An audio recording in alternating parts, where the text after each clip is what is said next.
ఈ రోజు మీరు మొదటి వంట ఏం చేయబోతున్నారు? సో మనకందరికి ఎక్కువగా ఇష్టం ఏంటంటే రైస్ ఎక్కువగా తీసుకుంటూ ఉంటాం. ఎగ్జాక్ట్లీ. సో కొంచెం చట్పటాగా వెజ్ ఆమ్చూర్ రైస్ చేస్తున్నాం. Veg amchur rice. Yes. Okay. So మరి స్టార్ట్ చేసేద్దామా? తప్పకుండా. ఓకే, వెజ్ ఆమ్చూర్ రైస్ తయారు చేసుకోవడానికి కావాల్సిన పదార్థాలు ఏంటో చూద్దాం. వెజ్ ఆమ్చూర్ రైస్ తయారు చేసుకోవడానికి కావలసిన పదార్థాలు: బాస్మతి బియ్యం 1 కప్పు, ఉడికించిన క్యారెట్ ముక్కలు 1/2 కప్పు, తరిగి ఉడికించిన బీన్స్ 1/2 కప్పు, ఉడికించిన పచ్చి బఠానీలు 1/2 కప్పు, ఉడికించిన బంగాళాదుంప ముక్కలు 1/2 కప్పు, జీలకర్ర 1 టీ స్పూన్, తరిగిన ఉల్లిపాయ 1, తరిగిన పచ్చిమిరపకాయలు 2, అల్లం వెల్లుల్లి పేస్ట్ 1 టీ స్పూన్, ఉప్పు తగినంత, పసుపు చిటికెడు, ఆమ్చూర్ 1 టీ స్పూన్, జీలకర్ర పొడి 1 టీ స్పూన్, పుదీనా కొద్దిగా, కొత్తిమీర కొద్దిగా, నూనె 2 టేబుల్ స్పూన్లు, ఉడికించిన కాలీఫ్లవర్ 1/2 కప్పు. కావాల్సిన పదార్థాలు చూసేశారు కదా రాజుగారు? కమాన్ రాజుగారు, మీ టాస్క్ మొదలైపోయింది.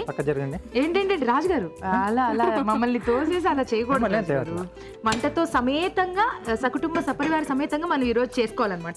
ఓకే ఓకే, మీరు లక్కీ అండి, అన్ని రకాల ఐటమ్స్ టేస్ట్ చేస్తుంటారు ఎవ్రీడే. అందరు చాలా మంది కూలుకుంటూ ఉంటారు, అలాగా ఏం చేయలేము, లక్ అందరికీ రాదు. చూడండి, ఆయిల్ అలా రాజుగారు చేస్తూ ఉంటారు, నేను ఊరికే ఇలా ఇలా ఇలా చూసి తినేస్తూ ఉంటాను. కొద్దిగా జీలకర్ర. ఓకే ఓకే, సో ఇది ఎక్కడంటే క్యారీ చేయడానికి బాక్సెస్ కి చాలా బాగుంటుంది, కొంచెం చట్పటాగా. కర్రీ లాంటిది ఏం అవసరం ఉండదు దీనికి, సో డైరెక్ట్ గా మనం తీసేసుకోవచ్చు. ఓకే, సో కొద్దిగా ఉల్లిపాయలు, పచ్చిమిరపకాయలు, సో కొద్దిగా అల్లం వెల్లుల్లి పేస్ట్. ఓకే, సో దీనికి ఏంటంటే మనం ముందుగా రైస్ రెడీ చేసి పెట్టేసుకుంటే చాలా ఫాస్ట్గా అయిపోతుంది.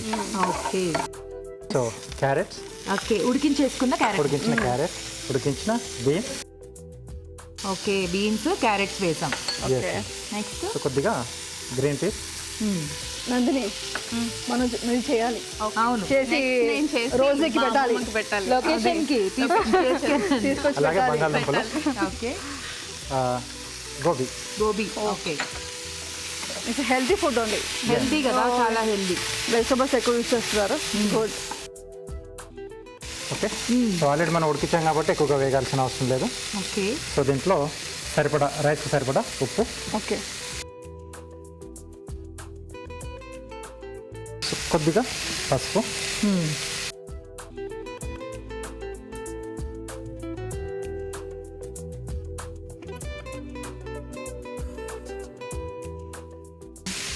ఓకే, సో కొంచెం అయిన తర్వాత మనం ముందుగా ఉడికించి పెట్టేసుకున్న basmati rice. Okay, so basmati rice అయితే బాగుంటుంది, కొంచెం బాగుంటుంది. సో ఆమ్చూర్ అనుకున్నాం కదా, ఆమ్చూర్ పౌడర్. ఓకే, ఫైనల్గా కొంచెం చట్పటాగా. ఎస్.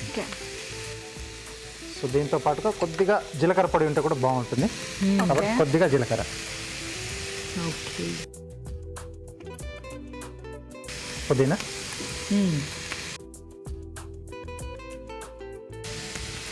కొద్దిగా కొత్తిమీర.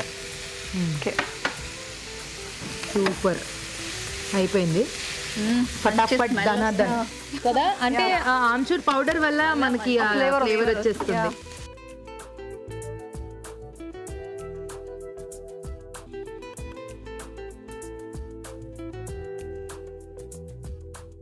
కొద్దిగా కొత్తిమీర. Wow, okay, veg amchur rice ready. ఆడిపోతుంది, రెడీ అయిపోయింది. టేస్ట్ చూసేద్దామా? ఒక 1 minute. Okay okay okay, so మరి వేడివేడిగా వెజ్ ఆమ్చూర్ రైస్ రెడీ అండి. టేస్ట్ చూడబోయే ముందు ఈ రైస్ తయారీ విధానం మరోసారి చూసేద్దాం. వెజ్ ఆమ్చూర్ రైస్ తయారు చేసుకునే విధానం: ముందుగా బాస్మతి బియ్యం ఉడికించి పొడి పొడిలాడేలాగా అన్నం సిద్ధం చేసుకోవాలి. ఒక పాన్ లో నూనె వేసి జీలకర్ర, ఉల్లిపాయ ముక్కలు, తరిగిన పచ్చిమిరపకాయలు, అల్లం వెల్లుల్లి పేస్ట్ వేసి వేయించాలి. దీనిలో ఉడికించిన క్యారెట్ ముక్కలు, ఉడికించిన బీన్స్, ఉడికించిన పచ్చి బఠానీలు, ఉడికించిన బంగాళాదుంప ముక్కలు, ఉడికించిన కాలీఫ్లవర్ వేసి వేగనివ్వాలి. ఆ తర్వాత ఉప్పు, పసుపు, అన్నం, ఆమ్చూర్, జీలకర్ర పొడి, పుదీనా, కొత్తిమీర వేసి బాగా కలిపి కాస్త మగ్గనివ్వాలి. ఆపై కొత్తిమీరతో గార్నిష్ చేసి సర్వ్ చేసుకుంటే వెజ్ ఆమ్చూర్ రైస్ రెడీ.